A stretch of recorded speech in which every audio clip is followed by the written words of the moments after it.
This session is titled How to Master the Art of Problem Solving.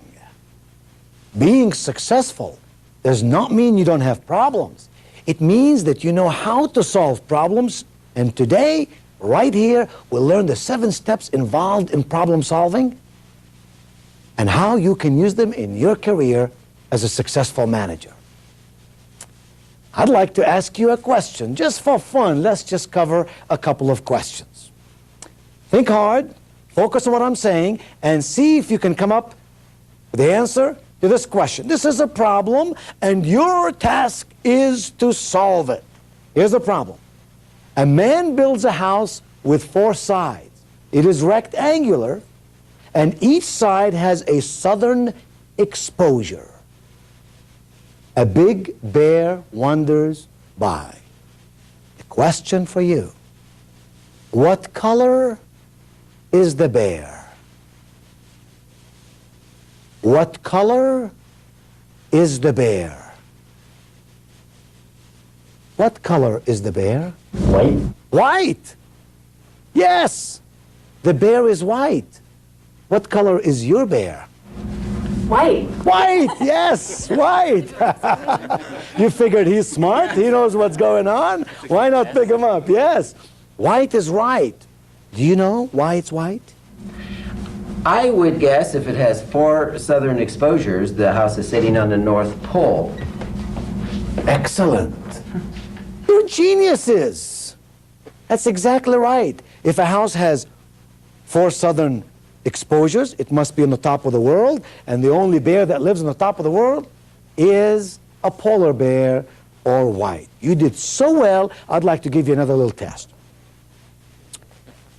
If a doctor gave you 3 pills and told you to take one every half hour, this one I want you to write down on the piece of paper in front of you. How long would they last? A doctor gave you 3 pills and told you to take one every half hour.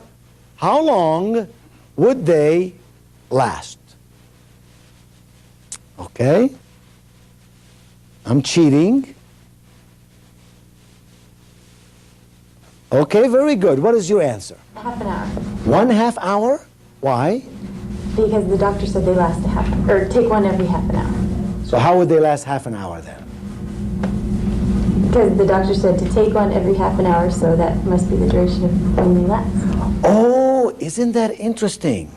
She took the question to mean that the lasting effect of the pill is for half an hour, so they would last, therefore, in terms of their medication, for half an hour. She gave me a solution, did she not, to a problem which I gave her. Is the solution what I'm looking for? No.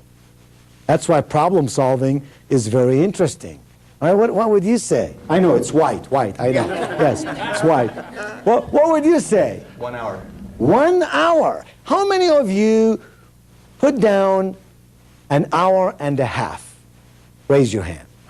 An hour and a half. Yes.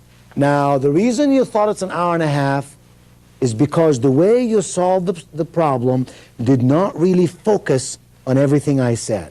And when we don't pick up the data properly, sometimes the solution would not come out right. And you said how much? 1 hour. 1 hour. Would you please tell all of us, why did it take 1 hour?